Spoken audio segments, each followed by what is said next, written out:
this is not some type of a clickbait conversation. This is not an irrelevant conversation because when you go on a listing appointment, there are going to be competitors.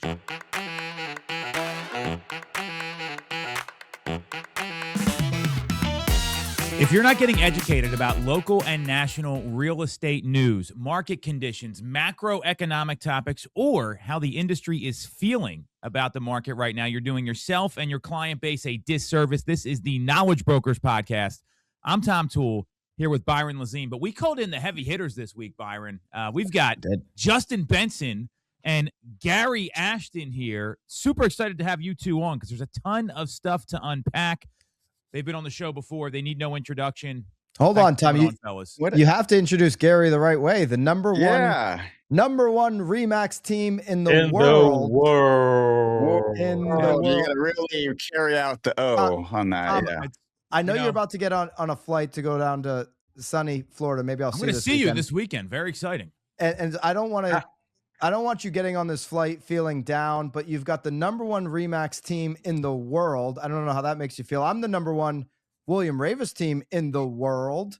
And you've got Justin Benson, the number one AI mind in the world. And so, Tom, I don't know how this is making you feel now. Man. I'm not trying to, I stay but out I of my do think feelings, that Tom Byron. is the number one. No, there's no number one associated overcomes with me. Objections like nobody else. He's the Triple H of objection handling, and he can't be number one Remax in the world because.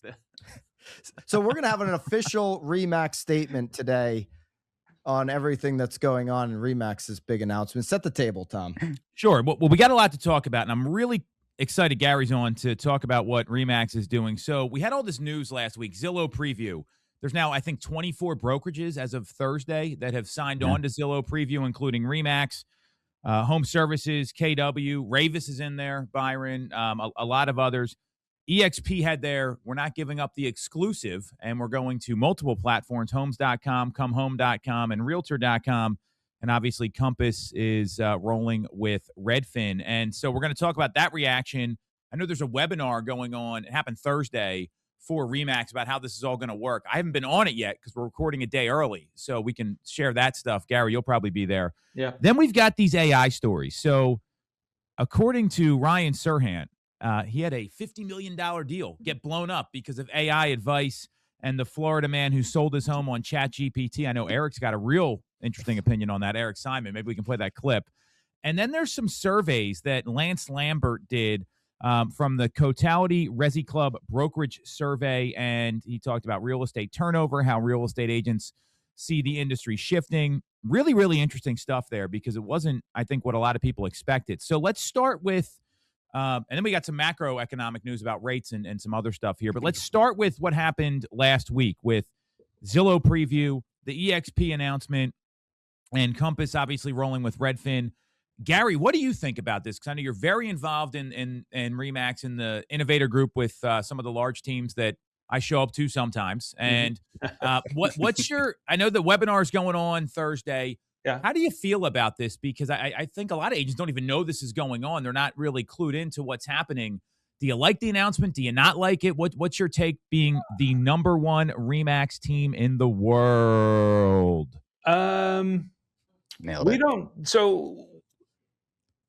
We don't use the coming soon period when we have a listing, which for me, what we do, we get the listing ready, we prepare it, make sure everything's good to go, get the professional photography done. Then we put it straight into the MLS. We don't have that holding period for 2, 3, 4, 5 days. I think we can do up to a maximum of 30 days in the coming soon in our MLS. I don't fully understand what the benefit for the seller is, because if there was only a small number of people getting this preview, and so then you get the preferential placement, you get maybe preferential marketing with the email that goes out and you're at the top of the list.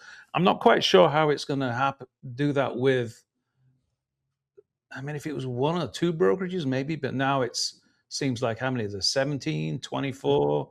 Like everybody is now available, can do the preview. So I'm not quite sure of the value to the seller. I can see maybe there's some value to the agent, because then they can potentially, I think, with if a flex agent or a Zillow, There'll be two buttons. There'll be the they get contact. 10%, right? If the other agent does it. Yeah. There is a referral fee. So here's, let me frame this up on the way to think about it. And I mean, you could have read between the lines or take directly from June Chu, the chief operating officer of Zillow, in my conversation that I had with him on Monday. This is a traffic play for Zillow. Consumers want the freshest listings, the new stuff. If it's got 500 DOM, it doesn't have many views and saves at that point in the last 100 days. It's old, it's outdated. Everybody wants new, fresh, latest, greatest, especially in this world. And Zillow's position is, we want to be a platform that offers that fresh data, those fresh listings. So it started with the announcement from Home Services and Remax, yours and Tom's brokerage. Obviously, others were in that initial announcement as well. And then now there's 24 more national and regional firms that have joined. So and Serhant's on that list, and he claims to be doing things, and I like Ryan, he's a friend, but claims to be doing things way different than the industry. He joined this list. So a lot of brokers, new innovative brokerages, and what you would term legacy brokerages, are all jumping in on this. This is, to be clear, there was something I said last week on Knowledge Brokers, like there's got to be some kind of a paid agreement. There is no paid agreement from these brokerages to get their coming soons to be on Zillow Preview. What Zillow's looking at is a trade-off for traffic. They want eyeballs. I think they'll monetize this down the road if it works. I don't think. Always. I'll say that as a fact. It's a conditioning pay to play, and that was part of the conversation on Knowledge Brokers last week. So can I ask you a question, though? But they're trading the traffic to do what? To get into, obviously, some of the other products that Zillow offers, one being ZHL. Go ahead. So Zillow Showcase, isn't that the big pitch, to use Zillow Showcase? Because if you do Zillow Showcase, you pay to have that service, then you pay premium placement on a listing. Premium placement. They claim 10% more on your sale price on their website. Well, they claim more views. Yeah. That will so lead really, to, what you're doing there, 10%'s not accurate. you only get those leads. I agree. Those leads come to you as the listing agent when it's still in the coming soon period, right? Well, there's two buttons of consumer on the preview. But yes, there's two buttons. Preview and Showcase are different products. To be clear, so the Showcase product, what they say is that you get direct leads on that. That comes to you as the listing agent. It's basically pay to play, right? Right. The and then listing once it gives goes you the options. active, then you still have the two buttons, but most people probably want to say schedule a tour. Is that what it is? Is there's contact agents schedule a tour? I would say that probably 80% of the people, 90% of the people are going to want to say, let me schedule a tour. So, and then those leads don't go to the listing agent. Those go to the network, to the flex agents, and the market-based pricing. That was the benefit, I guess, of doing Showcase. So now you got the preview. Isn't the preview doing exactly the same thing? Yes. So like it's exclusive how many on Zillow. people, it's not on other places. How many listings can you give preferential placement for? Because if Showcase is the elevated experience for active listings. So you really have 4 types of listings that are going to be on Zillow. You're going to have your normal new listing. It's an active listing. You have Showcase, which is an elevated listing. That is about 10% of each market. So in your market, Nashville, you're not going to see more than 10% of homes be showcased. Right. And then over in this coming soon category, there will still be coming soons that land on Zillow's platform, as there have been, meaning they follow MLS rules, they go through coming soon, and the brokerage isn't doing preview. But then the elevated experience, the more showcased experience, is going to be preview, which is going to rank higher in the search than a coming soon would. And so to your point, they don't have a 10% cap per market on previews. There's going to be a lot of previews because there's a lot of brokerages that are doing this exclusive agreement with Zillow so that Zillow as a company says, hey, we have this optionality. We're not allowing exclusives. June was very clear on the conversation I did. They're not allowing exclusives. An exclusive would be behind a registration page. Even if a Compass agent, for example, follows their MLS, they go, coming soon on Redfin, they would still have access to Zillow. But if they go exclusive first behind a reg wall, as June puts it, that ban is still in place per their updated listing standards. But to your point, Gary, there's going to be a lot of previews. And so time's going to tell over the next 3 years, does this, work out the way Zillow's basically making a bet? It's going to lead to more product adoption, whether it be from an agent or a consumer on ZHL because of the new fresh traffic. They're going to continue to, in their eyes, gain traffic share by doing this. Or does it become, there's so many previews, this is kind of gimmicky, this is a marketing twist, and it doesn't really land anywhere over the 3 years. It doesn't matter though. Like it doesn't, I think that conversation is like a short-term thinking thing. Like you have to think behind like what is actually being built right now. And it's plumbing. Like it's the plumbing, like who controls the listings has controlled the industry on the agent side. When I was a buyer's agent, I would say things like, hey, and this is truthful, this is honest. I got all these investors and these wholesalers and, remodelers. I got this list of houses over here that haven't even come to the market yet. And I can calm your fear that you are not missing out on the homes that you fear you're missing out on. Zillow is looking to short-term, be able to market and solve that gap. And these brokerages are taking a bet that Zillow will continue to be the dominant source of traffic, which there are some real economic reasons as to like why that's probably a pretty good bet. But it's not even about, is it going to work? Is it gimmicky or whatever? It's setting this baseline of piping and the flow of the way things show up on the internet moving forward, right? Mm-hmm. And there's one thing that I will tip my hat to on that is that in a competitive market, the only people that need to compete by holding off and hoarding are fearful that they can't compete in an open playing field just based on product at the end of the day, right? Like, so for us at Shiloh, I would love to get on a stage against anybody that says that they're a competitor and just have an open format conversation, because I feel very confident that we are very good at what we do, right? But if you don't feel that way, you're going to create other ways to compete in backdoory ways, right? So it is a pipeline. All of these companies and Compass and everyone's trying to fight over like what the plumbing is going to look like for the next decade, right? So I agree with Justin. Mm-hmm. And what I've been saying is, hey, there's a conditioning here on, there's going to be a lot more paid for premium placement on listings when you look back 3-5 years to today. It's going to go up, not down. I like what Realtor.com does with the spotlight listings.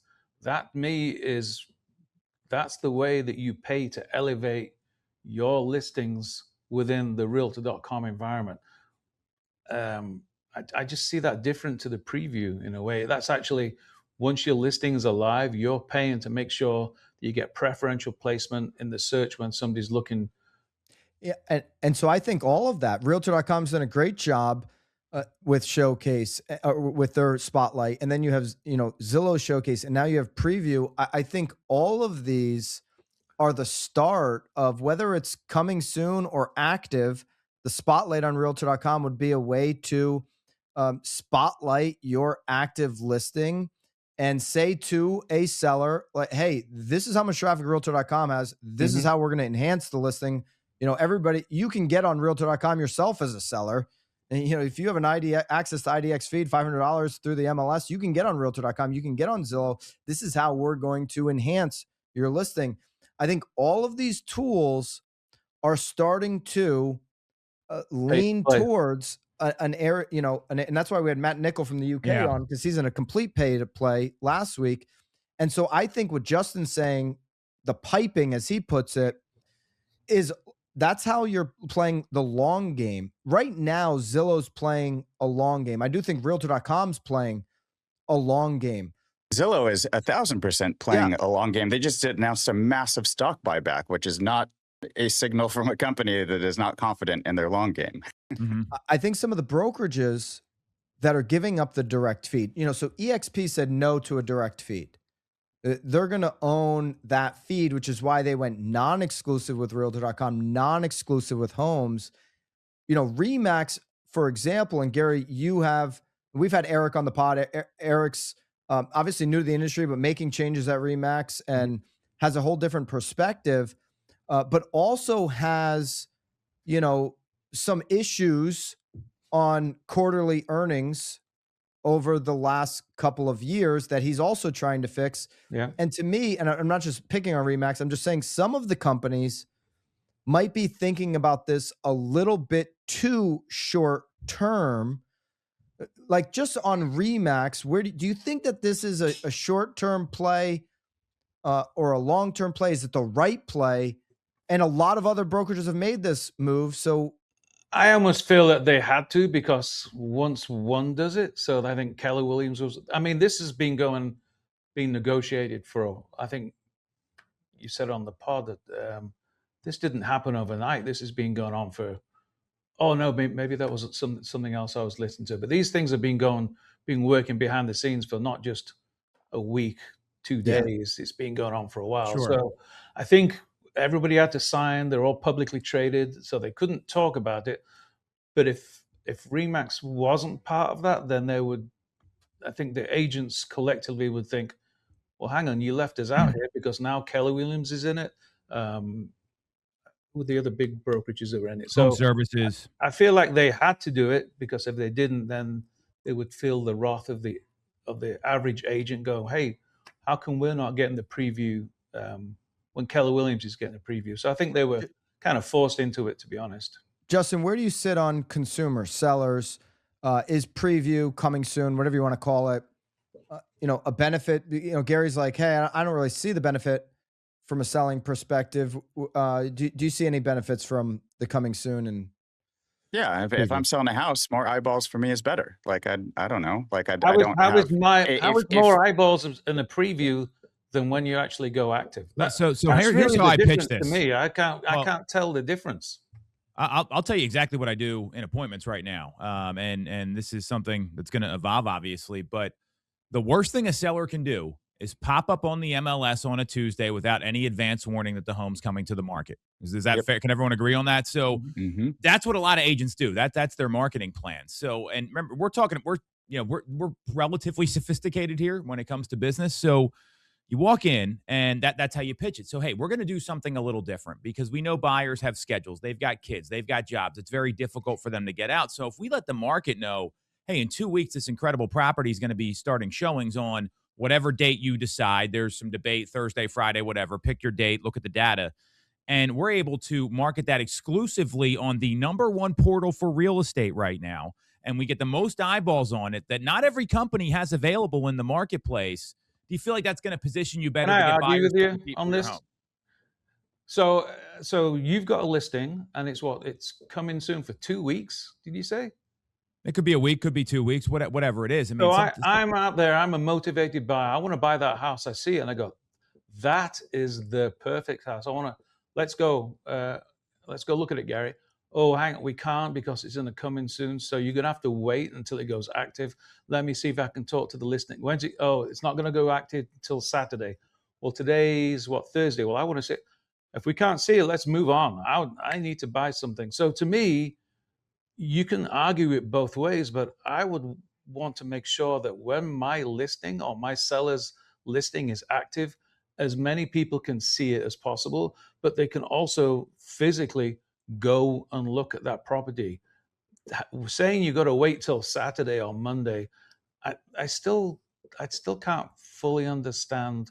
Gary, I think it's beneficial to the listing agent because you're creating more awareness, and then hopefully you're going to get more buyers contacting you. Well, it depends on inventory. right? I mean, we're at a 1.1, 1.2 month supply right now in our market. So I would argue that, there's going to be people coming in right away, and they write fast offers, like same day responses, all that sort of stuff. What you're doing is you're setting your seller up. You mentioned before the show, an auction is the best way to maybe sell a property. We're trying to create that auction environment. Actually, an auction is the most transparent way of selling in when it comes to commission, because the actual seller doesn't pay any commission. It's the buyer is paying the commission. So that's why it's very transparent about who's paying on the commission. That's why I think the buyer always pays the commission. Yeah. I think because it's all their money. There's no money at a closing table unless they bring a pile of money. We can go around about that as well. But I guess you can argue either way, right? My point is, as a listing agent, if you come in with a plan and say, hey, here's how this is going to benefit you, Mr. and Mrs. Seller, I think that's what a lot of these brokerages tried to do, was keep their listing agents happy with this deal. Not to be argumentative, but so when your seller's property is ready to go and you say, well, we're just going to hold back. Well, usually they're getting it ready while we're doing this. So we have a plan where they're getting the prep work done. They're doing this stuff, because most homes you go into them, Gary, it looks like a bomb went off, right? I mean, they've got to prep. I agree. There's definitely a gray area where you have to prepare. You're going to go in. Hey, Tom, you're going to have to get rid of half of those jackets you got in your wardrobe. You're going to have to paint the kitchen where the kids are being scribbling on the walls, and then they'll just put some fresh mulch on there, so that when we come in and do the professional photography, everything is looking perfect, because we got one opportunity to get a first impression. What images are you putting on for that preview period or that comments? What's that? Yeah, I think typically like we'll do an exterior only, and then I got to go anyway. I think I've got a bad connection. We might have lost Tom, but it sounds like he agrees. Where I think coming soon can be valuable is two spots. Tom, I think that the 14-day time frame is way too long, because I like your point, Gary, where 14. Am I going to wait around for 14 days? There are going to be other opportunities for a now ready buyer in that 14-day period, but a Tuesday, really 2-day coming soon. We're going to be live on Thursday, Friday, and open houses on the weekend. That little bit of notice does, 48 hours isn't likely going to be enough where you lose that buyer. They're probably willing to wait around 48 hours. The other advantage, if you go longer, if you're in a market where inventory is rising, you're in one of these markets where price gets a little confusing for sellers, because yesterday's price isn't always today's price, where you really have had a hard time convincing them that, there's 3 comps in your community. So you're going to test the market for a couple of days on the price? Well, if you did in a higher inventory market, if you did a little bit longer of a coming soon, maybe 7 to 10 days, and you say, hey, let's see how many agents reach out to me and say, I've got a buyer ready now. What's the chances I can get them in? If you have a goose egg on those type of phone calls and conversations, then it says, hey, the market is reacting in this preview period to our price. The positioning we've shown to the market is not where it's at. I know the comp suggests that that's where it should be at. The perception has changed. Here's the data over 7 to 10 days. So that can be valuable to a seller. That's a higher inventory market play. And I don't know if you see any value in that. Maybe you disagree. Kind of. I don't know. I think you can argue it both ways. I think that if that's educating the seller, isn't that your job to educate the seller anyway? Well, some sellers can't be talked off that ledge, though. You know that. Like some sellers are just convinced. Yeah, some sellers are just convinced that the house is worth this much, and you kind of have to be, okay, well, we'll let the market be the test here. And if you're right, then I'm happy that you're right. So all right, so we talked a lot about this over the last couple of weeks. Tom's running to the airport to get to sunny Florida, and so we'll keep rolling without Tom. But here's the thing. This is not, I just want to put a pin in this conversation, and all the different strategies that we, debated back and forth. This is not, some type of a clickbait conversation. This is not an irrelevant conversation, because when you go on a listing appointment, there are going to be competitors trying to use these products, these positioning tools to their advantage. Gary knows advantage better than anybody. And I believe that every agent should have an understanding of what they're going up against. You should be Correct. studying your competitor. Yes. And we haven't had the call yet with Remax to fully dive into what this preview is. And I may change my mind a little bit. And maybe I will see there's a competitive advantage of maybe explaining to the sellers we need to do a 1 or 2 day preview period. Like you said, maybe test the market a little bit, maybe to build up some awareness, build up some anticipation of going live on Saturday. I just find that most sellers, once we're ready to go, they're like, no, let's go, let's get it on the market. Yeah, there's definitely some advantage to it. I mean, our mutual friend Levi Rogers, we all know him. He's not a yes man. He's the opposite of a yes man. Yeah, he's on the list. He looked at it and he texted me. I He's say like, yes hey, to man. Levi. Whatever Levi says, I say yes. Levi texted me. He's like, hey, dude, have you seen this thing? It's pretty badass, you know? So there is that. But like, if I were to double click again, I'm like trying to figure out like, who's the man behind the veil basically on a lot of this stuff. And it really is, it's just data superiority. And MLS has held has held Zillow, Compass, Redfin, all of these companies hostage by saying like, well, in Texas, we're not going to give you that data, or well, this is this. If those platforms can find a way to have a data superiority against MLS, like in an example, like how Zillow has in the rentals division against MLS, then that power shift happens, right? This has been a very, very long play to try to figure out how to make that power shift happen. And is it best for consumers? I don't know. But at the end of the day, I'm convinced for what it is. I think the MLS sounds like it's best for agents to generate more business for themselves. The single source of truth of the MLS is, I do believe, is in theory is a really great thing for both agents and consumers. It needs to evolve and it needs to actually freaking get with the times. But it is, in my opinion, it is the best solve, right? So there's been nobody that's pivoted to finding an advantage more than Gary Ashton himself, the Remax advantage, knowing the intel. Yeah, hey, you can get your Ashton hats directly from Gary. He owns a cigar company, Ashton Cigars. And so we'll see if Gary updates his perspective. Let us know what you think down below.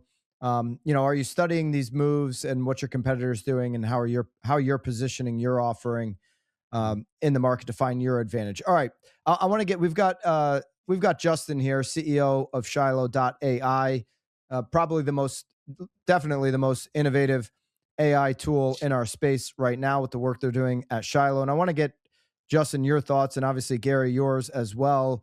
I had a conversation with Mark Davison this week. I think, Gary, you were on it.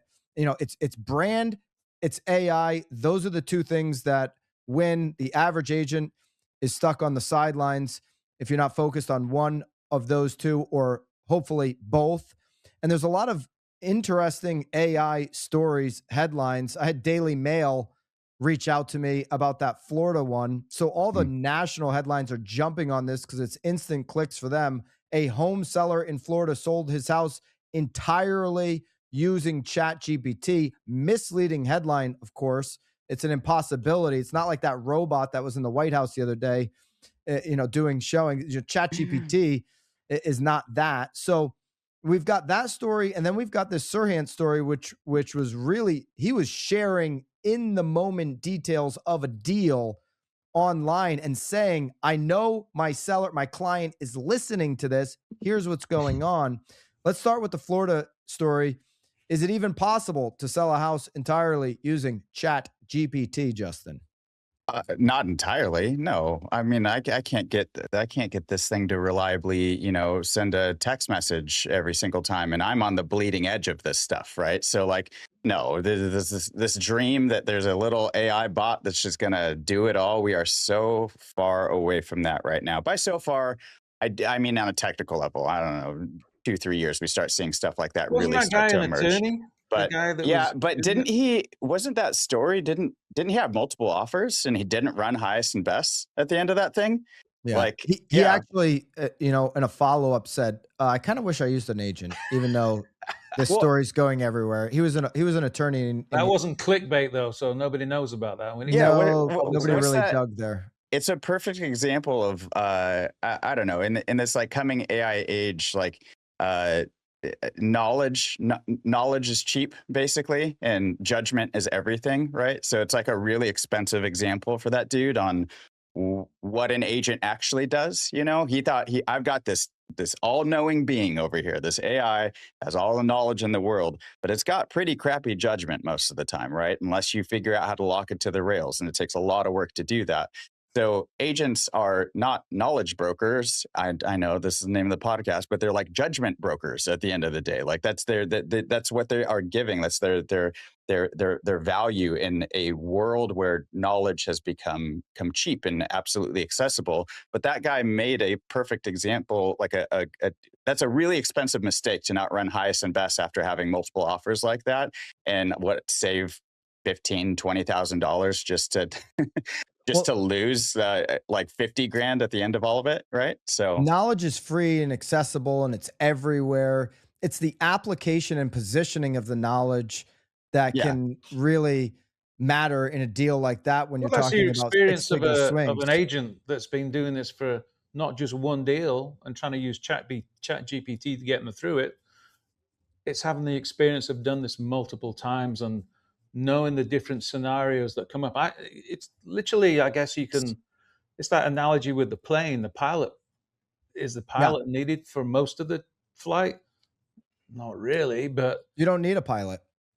but there's he's two there of when them in there's the a cockpit. problem that makes everybody feel more comfortable when the pilot can take over and take control. And that's actually true. I got a father-in-law that's a senior captain. I once asked him, I was like, hey, what's the scariest part of flying a giant airplane like that? And he said, anytime I have to put my iPad down, because that means we've run into a situation that the autopilot.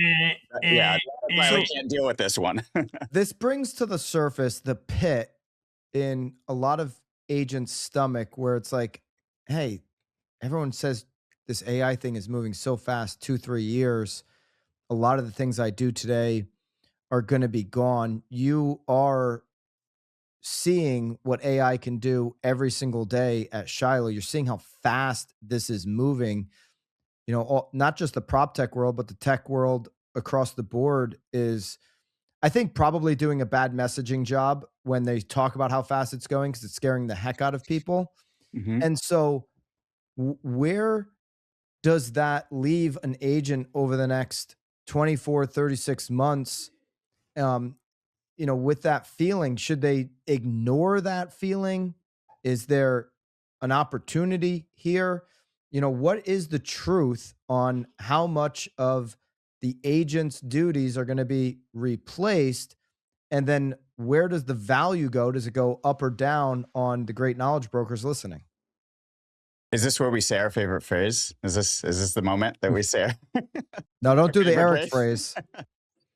Yeah, agents, it won't be. Anyways, the reality is that clerical type work that happens in the real estate industry will get automated. If it can be measured very easily, and it can be currently even semi-automated without AI tools, it is in great danger of becoming fully end-to-end and visibly automated by an AI agent, right?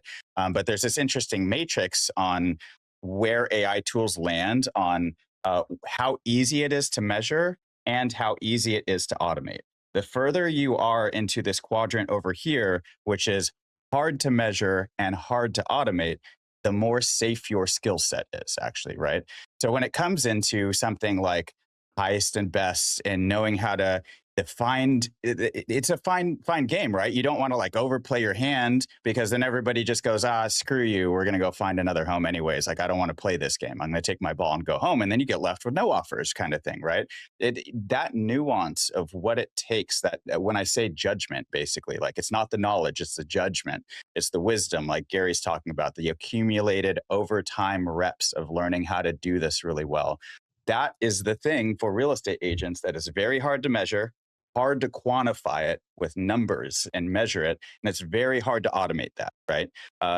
That that little quadrant right there, that's what you should focus on. That's the thing that matters. But if your value prop is, I process your transaction faster than the person next to me, dead. Easy to measure, easy to automate. That's over here in the worst quadrant down here in the bottom, right? And then there's some gray areas in these other quadrants that are kind of like hard to measure, but easy to automate and all of those good things. But the agent's core skill set sits in the best quadrant, which is hard to measure and hard to automate. So anybody that I just had a conversation with a very large VC about this, and they were like, why aren't you just like, you have the ability to create all these AI agents and AI voice agents and all this stuff. You have all this core data to be able to build like the best AI employees that exist. Why don't you just like raise a bunch of money and go replace real estate agents? I was like, because that's the dumbest idea I've ever heard. Like, I don't even feel confident that I can even get close to that over the next 10, 15, 20 years. And if you look back at history, like just go open a history book and look at the evolution of technology,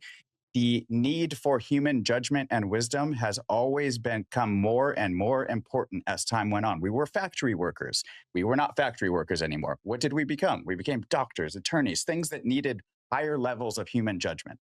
Now that's going to elevate again, right? So just make sure that that's real estate agents, that is a job that they do. So anyways, I will stop there. No, that's great. I want to get Gary's take on this Serhant story. I mean, if you know Gary Ashton in Nashville, you know, one of the top innovators on brand, on messaging, on positioning, on adopting a product that's working, seeing it ahead of corners, seeing it coming around the corner and saying, hey, we're going to have this innovative product that's going to help our consumers faster before everybody figures it out. And I would argue that, hey, Ryan Serhant's done this similar, type of brand positioning in his markets. And so I think his story might offer up, okay, we've got to get ahead of this in presentations. I don't know if Haley, you can pull, it's in the nowbam.com article, this Serhant story. If you can pull up the video where Serhant tells a real-time story about a $50 million deal, but the price tag is really irrelevant. This could be a $500,000 deal, and consumers, a $50 million consumer has access to ChatGPT like a $500,000 consumer does, where this deal blew up on him in real time. And he goes through what both parties were doing and, whether his client was actually going to be listening to this. Haley, are you going to be able to bring that up? Is this where ChatGPT said the property was worth more to the seller? And Haley's then the buyer said it was worth less. ChatGPT said it was worth less. Exactly. Share this just in case anybody missed it. We'll watch as much of this as we need to get the context here. Okay, so a $50 million deal just died on me, and how it died is worthy of a story time. So here we go. $50 million. Very, very smart buyer. Very, very smart seller. Took a couple months to put the entire transaction together. Lots of back and forth. A bunch of different Serhant agents involved, actually. Really, really cool to see it come together. And at the last minute, good product placement there. The seller bunch of Serhant uses ChatGPT and asks it, should I sell at this price? And maybe because of how he asked or whatnot, ChatGPT basically told him, no, you should not sell at that price. It's worth more, and gave him all the comparable sales as to why, sure, it's worth more, but without any context and without actually understanding why it is worth 50. And at the same time, the buyer went to ChatGPT and asked it, am I overpaying for this property? And ChatGPT said yes, and gave him comparables that showed why, without context and without actually understanding the property, it is worth less than 50. We know that if you're not really good at prompting ChatGPT, it's going to tell you what you want to hear. If you lead it into an answer, it's likely going to validate that answer. But this does highlight an upcoming problem where it used to be, hey, my uncle said I'm overpaying. There's too many things on the inspection. Yeah. And they go back to their agent with everything Uncle Eddie said. Now it's like, hey, I got this super intelligent genius in my pocket telling me X, Y, and Z is wrong with this deal. Gary, how do agents position? Is there a product that agents should be thinking about creating? Is there an FAQ? Is there some of these commonly asked questions that they should get ahead of before these conversations come up mid-deal? How would you position? Maybe the agent should be asking ChatGPT the same questions so that they can preempt that conversation with the seller and say, look, here's what ChatGPT is going to tell you.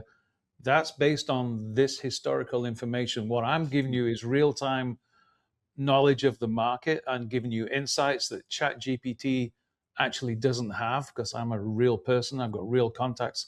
I've got real insights into the market. So don't dismiss it, but take it with a pinch of salt. Don't base the whole contract on what ChatGPT is saying. So maybe just anticipating that now consumers are going to go and maybe fact check you, but maybe you need to be preempting that and fact checking ahead so that you can explain why you're right, essentially.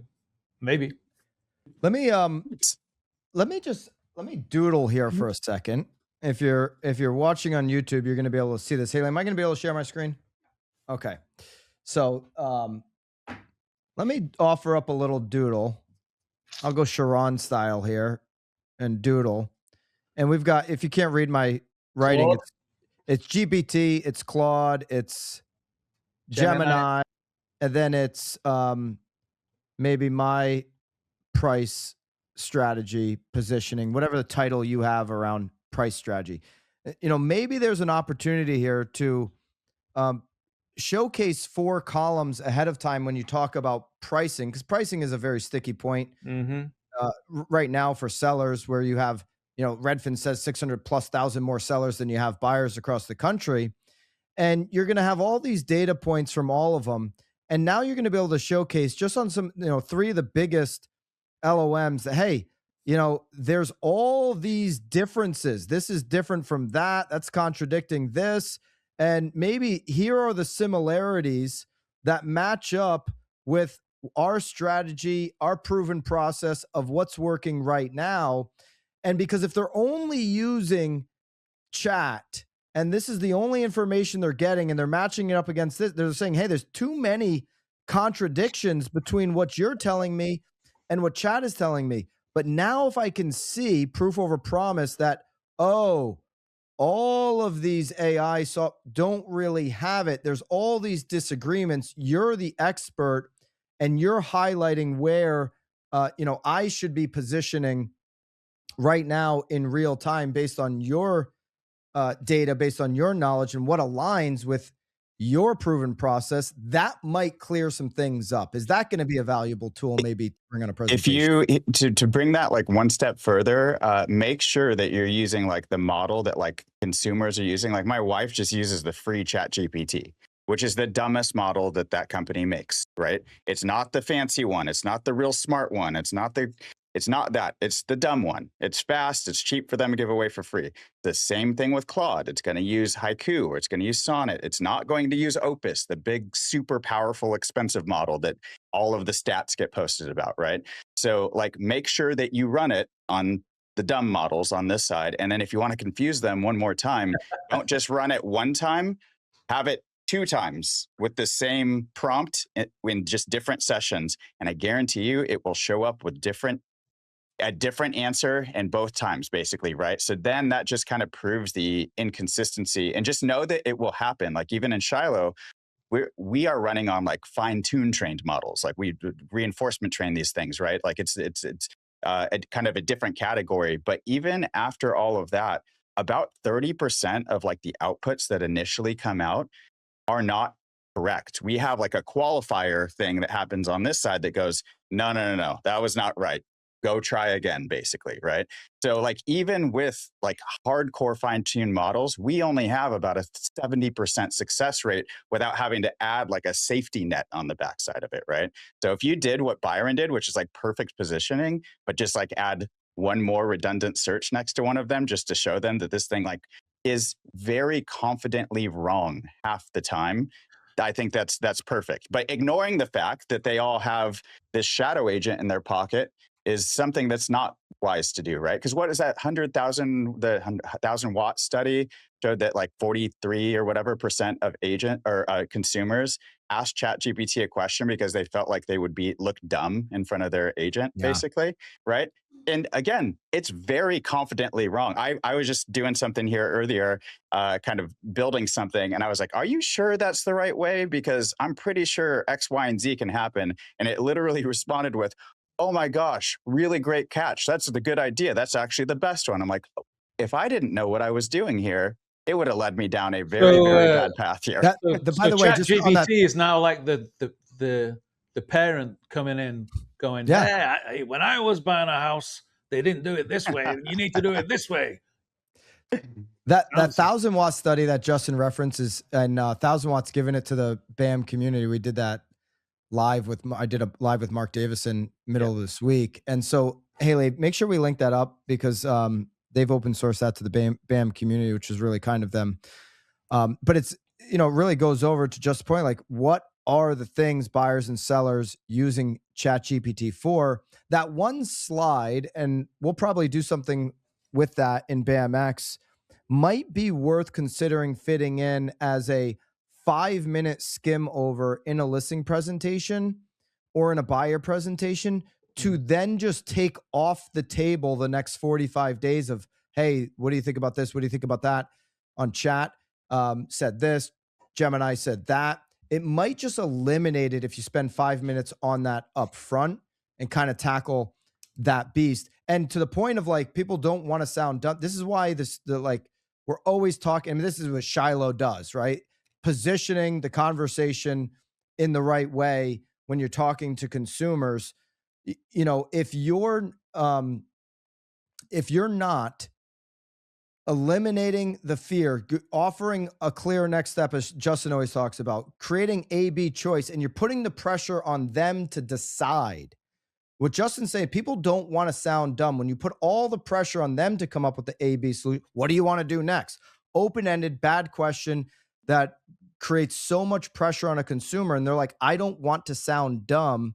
They knee-jerk to what they think is the smartest, or they go and say, regurgitate what chat says. Or if they're a high D personality type like Byron over there, they're going to look at you and go, what the hell? This is what I hired you for. Why the hell are you asking me this question? And then that eroded even more trust, and they're not going to come to you with questions anymore. So on either in any personality style, making people feel like they can't trust you is the doomsday spiral, because then they're going to go to their best friend ChatGPT when Gary's right. That's so funny. It's like before, instead of going to ChatGPT, they're going to go to their uncle that's a contractor or whatever, basically, right? So listen, your analogy on a high D is exactly what I said to my financial planner back in April of 25 when the hey, anything you're thinking about? I'm like, anything I'm thinking about buying? Are you kidding me? I'm sending you money every month. I went nuts. All right. Resi Club, our friends over at Resi Club, Lance Lambert, friend of the pod. He put out a survey for agents, and there's some interesting data that's come back on this survey. Really good job. We'll link it up for him. And Haley, if maybe you edit in after. There's a couple that I want to highlight. Okay. So we'll look at very positively, somewhat positively. It's just like, okay, those are favorable. And then negatively, very negatively being, the opposite of favorable. So on private listing networks, almost every region, Southeast, Southwest, Midwest, and the Northeast have a negative relationship.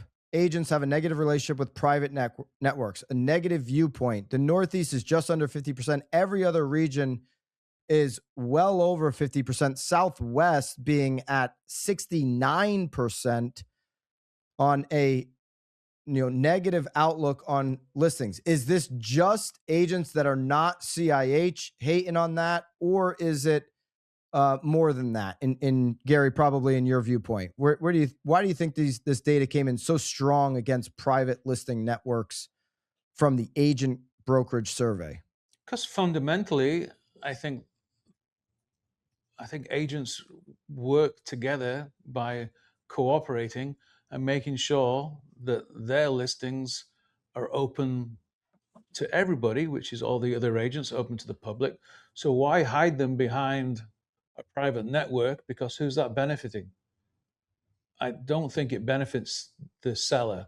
And that's really what we should be thinking of. What's best for the seller? So I think that's the agent's gut reaction is if Compass are holding all these listings back in private networks, how's that going to benefit those sellers and my buyers? Because my buyers, have they got access to? I think James Dwiggins is finding this out when he's trying to buy a property wherever he's buying in California somewhere, and in his price range, I think there's 25.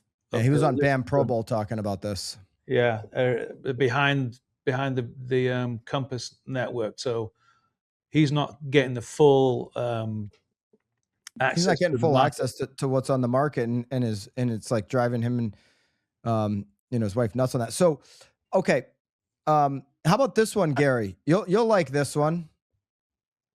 NAR is no longer the least favorable option on major real estate organizations and platforms. So we got to say, NAR, you're making progress. Okay. Yeah. The least favorable real estate organization / platform today, according to this survey, is Compass. Number 2 least favorable would be NAR. And then number 3, Zillow. Okay. So, is that shocking at all? Because NAR has been in the crosshairs. I mean, they're nipping at the heels of Compass. They're not doing great. They have a 66% unfavorable viewpoint. Is that surprising that they've actually improved, Gary? Well, it couldn't get any worse. Oh, there it is.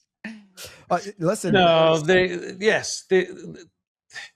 NAR is such it's the same thing. When you get more and more involved in it, then you start to see the more and more of the value of what NAR is doing in terms of working for the industry. There's so much that they do that's beneficial for everybody, but the average agent in their day-to-day business, do they see the instant changes of policy changes that are going on? Probably not. So they just trying to figure out how they buy and sell and make some money and keep their head above water. So I don't know. Any organization, big organization, tends to get a lot of bullets shot at. And so the most favorable is something that NAR fully supports, even though they're verbally saying they fully support. There's not much muscle left behind the support, but it is something that NAR is an advocate for, which is the MLS. So the MLS comes out on the favorable side at 76% favorable. And there's really a debate right now on, is the MLS going to exist in the future as it does today? Justin, you're pretty knowledgeable on what's going on with the MLS. Good or bad if the MLS, I mean, it's clearly favorable for agents and brokers. Good or bad if their position weakens? Ultimately bad. So the way that you phrase that is interesting. Like does it benefit everybody if it exists the way it always has? Absolutely not. Like it has to be able to grow and shift and change. And there's some areas that have been doing that. A world where a privately held or a publicly traded company holds the pipe for all listings, they never will have the consumer's best interests or the agent's interests at heart, because the mechanics of a company like that, their only fiduciary is to their shareholders. And the only way they fulfill their fiduciary to the shareholders is to increase stock value, right? And that is many times in contradiction to what might be best for a consumer, what might be best for it. It's what's best for the organization. So everything being locked in that world as a single source of truth is not my favorite idea that has ever existed. In the technology world, for people like me, like watching things like OpenAI kind of take over OpenClaw, which was supposed to be this like open source hero that we could all build really cool AI technology on top of, that sucks, right? Because like the really great technology should be open for everybody to share and collaborate on. And I view the MLS as a very similar situation like that, where it's an open ecosystem where people can share and collaborate with. So I do not wish to see it disappear. Me neither. I think that it turns into my friends that like live in like Mexico that are like watching this thing go down, and like friends that are like in South America are like, you guys are nuts. Like, I don't think the rest of the world truly fully yeah. understands the value that they have with the MLS. Yeah, this is absolute lunacy. You mean you're gonna like you're gonna tear apart a centralized listing system that makes it easy for everybody to The find all envy the of the homes? world. Sounds It like a is. bad idea, you know? It's like when our MLS representatives go across to Europe, people are going, amazing, fantastic. You got a friend in Costa Rica. They don't have an MLS over there. They've had to kind of, I'm going to say, bastardize it to create something with a website where they can actually geofence properties so they can put them in on a website that people actually can search. There isn't an MLS database, and people don't realize the value of the historical transactions, the research. How do you do your CMAs without having historical knowledge of what's gone on in the past? I don't know. I don't really understand this kind of let's get rid of the MLS conversation. Yeah, where it went wrong was like data hoarding. MLS got scared of Zillow and everybody else, and they started data hoarding. And data hoarding has a lifespan on it. It always does. Smart people will find ways around people that data hoard, right? Like it's just a matter of time. So like I would wish to, again, see it continue to exist as a open ecosystem for us to share all of the listings and collaborate on them across the country. So. All right, I want to leave. Tom wants to talk one quick macroeconomic change over the last couple of weeks. I'm going to pick the interest rates landing around 6.5%. We had a year-to-date low under 6 just before everything turned upside down in the Middle East. There's a debate on whether that comes to a conclusion, whether rates go back down to potentially towards that 6%, or if they stay higher for longer now. You know, so there's, really smart people on both sides of that debate. Realtor.com, Danielle Hale and her team, their projection for the year still sits in the middle of where we are today and where we were at 6.3. That's what they're calling the average. They update that mid-year. So we're not going to get a change on that for another quarter, if there is any change from their perspective. But I want to ask both of you guys, and this is where we're going to leave all the knowledge brokers to kind of head into the weekend with. This rapid increase of 0.5% on interest rates, something we've seen a lot over the last 3-4 years, these 0.5 point volatility moves. And it can leave consumers feeling uncertain, feeling stuck. Gary, you're in a higher inventory market. You're seeing a lot of that. The error that agents make is something that's really close to, what you're working on at Shiloh, Justin, which is, okay, they make the error of allowing the customer to live in that uncertainty as opposed to providing a clear next step, as you put it, or as Alex Hormozi put, bam, fam, book a meeting from a meeting. What is going to be that clear next step? And so when you're thinking about the conversations this weekend and all the data that you have and that you've shared, how should agents be thinking about positioning a next step to provide confident feelings for their customers? Good, Gary, you want to take a stab at that one first? No, because I've got some thoughts. So I want to hear what you I'm going to let you take a stab at it, so then you'll sound really smart, and then I'll give us the data. Give us the data behind this. Yeah. So the reality, when you talk about next steps, is Shiloh's analyzed 21 years of continuous talk time year to date. It's a tremendous amount of data. And we found that if you set a defined next step in your first 3 interactions with somebody, so first 3 interactions from the first communication in that time window, it increases your closing rate, not your appointment set rate, your closing rate by 60%. So for raw math, if your closing rate on that lead source was 1%, it is now 1.6% if you can accomplish that in the first 3 conversations. It's a psychological thing at the end of the day because it creates momentum in a conversation. It's not just subsected to the real estate industry. There are lots of examples in the study. You guys can go to the Shiloh website and check it out. I'll share it with Bam. Bam can share it as well. But it's relevant in the restaurant industry and the B2B high world of SaaS. It is true all the way across the board. And what you're really doing is you're setting yourself up to be the subject matter expert, right? And in any market, it is challenging, right? There are challenges in any market. When it was COVID times, the challenge was like, I got all these buyers and I can't even freaking find them a house. By the time we get there, it's sold for 300 grand over asking, kind of thing. Like, what am I supposed to do about that? There are always challenges in any market, but the beauty of being a really great real estate agent and having really great judgment, not just knowledge, is you know how to adapt to those markets, right? So like, it's pretty cool seeing the rest of those studies where it says like 43% of the like agent population feels even more confident in this market than they did before, which is like pretty wild. Like, that's crazy. I think it's 43%. It's somewhere around that metric. And Gary, what I wanted to hear from you on this is like, is this like you've seen the ups and downs of like lots of agents and not that many agents and everything in between. Do you feel like this is just another culling or strengthening of like the ones that are meant to be here survive, and the ones that can't are it's not going to work? I mean, at the end of the day, it's consumer confidence, and you have to try and educate the consumer about what's coming next. But unfortunately, you know, like the start of the year, we were at 5.98, I think it was January. We had a terrible last quarter.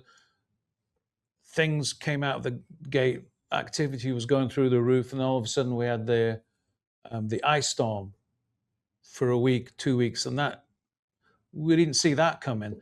And then the next thing we have is the start of all the political activity in Iran, the bombing that was going on. Like, nobody could foresee that. So I don't know how you deal with trying to explain to people that what's going to happen over there is going to impact us with oil prices going through the roof, and then that's going to lead to cost of living and inflation, and then interest rates are going to go up. I actually don't really know how you really deal with that. So I'm looking for Byron and Tom to give me some help on my my messaging there. What's that? Scripting. That's what I need. I need help with scripting. I got to watch the BAM script. Here's a really good framework. And we talk about this in the BAM X role plays all the time. ACA, acknowledge, compliment, and then clarifying questions. When you ask a clarifying question, you want to get to an A-B choice. At most, you want to give somebody an A-B-C choice. You start getting into 4s and 5s, it becomes way too complicated. What you don't want to do is leave an open-ended choice where the consumer has to come up with the solutions.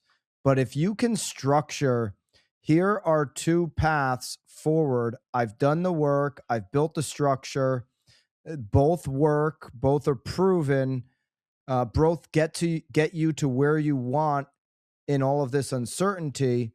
And obviously, we work through the particular, scripting on that all the time in BAMX. But if you can get to that place, it becomes easy. It becomes multiple choice, and the best multiple choice is 2 paths, because now I got a coin flip chance here of sounding really smart as a consumer. Make it easier on people. Don't make it harder. And when you're caring is preparing. When you've prepared 2 paths forward, 3 paths forward, they're well defined. You walk them through it in bullet point speech, meaning they understand it. You want to almost speak to people in those emails that you see a sentence, enter sentence. Why do people send emails like that? It's easier for people to read. You want to clarify your paths, easy for people to understand in the same way. And even if the next step, I'll leave you guys with this as you head into the weekend.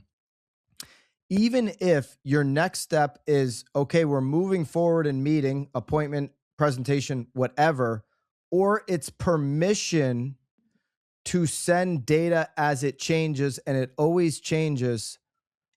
And you've got that opt-in verbal permission to go forward on that. That is as clear as a next step as can be. What's not a next step is let me know when you see something. And so the one thing I would add to that, man, is that like I hear our friend Chet Black in the back of my head on this one, but like you can't blame the market at the end of the day, right? Like if your business model depends on 5% rates. Oh, I don't know. I think you can blame the market when the thing's crashing around you. You can blame the market that your house isn't selling because there's nobody wanting to buy because the interest rates are too high. So what do? How can you compound that? Are you supposed to drop the price of your house? Well, dropping your price of the house by 10 grand is not going to all of a sudden create people coming out of the woodwork to buy your house because the interest rate's too high and they don't see the motivation to buy that for a $10,000 drop. So the market does have a big impact. Oh, it does. Yeah, I'm not arguing that it doesn't have an impact. What I'm arguing is that you can't let it be an excuse, basically, because really great agents find ways to make money through any market that exists. I don't know. I think that's a logical excuse that there's World War III happening, and hey, I don't know where we're going to be going in the next 2 months, 3 months. Yeah, but there's other teams that are having their best year ever right now, right? Yeah, so Gary, there's opportunity in that, and I think I'll make this statement, and we can have this conversation on another time because this is a full conversation. I'll make the statement right here. High inventory markets are the absolute best markets to build a business in. Easiest access to market share if you're an agent who's willing to have a runway on listings. Listings cost money. I built my business in the highest inventory market Connecticut ever experienced. And it's because I was willing to create a runway. I didn't have any money at the time. So the runway was skin in the game for sellers. Okay. Rebate, communication guarantee. I stacked these different, products that I had created in a high inventory market to get long-term signatures with an opt-out if I didn't fulfill my duties, but the money was coming in up front. And so I think that, you can't change the market, obviously, but you can use all of the different dynamics that are happening that are creating longer time on market to create solutions for sellers where they feel comfortable. They're not going to change. I agree with that. But what I'm saying is the market does impact what's going on. And then why isn't the house selling? Because there isn't the number of people, the demand isn't there because situations and circumstances have led to that. And so for that particular client, if there's 100 homes in the market and there's only one buyer, there's still going to be 99 homes in the market. Right. So totally.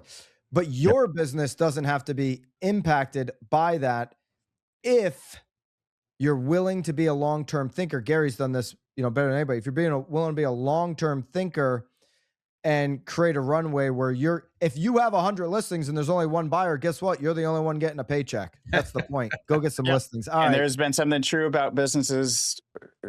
All of the best businesses, go Google searches, go use your ChatGPT friend and go ask it for a list of all of the greatest businesses that were built during economic downturns. And you will be very, very, very surprised. The best businesses get built in moments like that, right? So it won't be easy, to Gary's point. It does affect things, but it builds great, durable, long-term businesses because, to Byron's point, it forces you to think longer than just the next sell. Now's the time. I got to speak on a panel this afternoon, but right after that, Gary, I'm going to go have me an Ashton cigar. Maybe you'll send me one of those hats one day. Maybe you'll send me a box of cigars. You own the cigar company now, I brought right? one to you where was it? In Salt Lake, but we never got the chance to have a Ashton cigar together. Well, I had one. You were too busy signing autographs. All right, for Gary Ashton and Justin Benson and Tom Toole and Lisa, who are both going warm places. Appreciate you guys. Have a great weekend. We'll see you back next week. Take care, guys. Ciao. See you guys.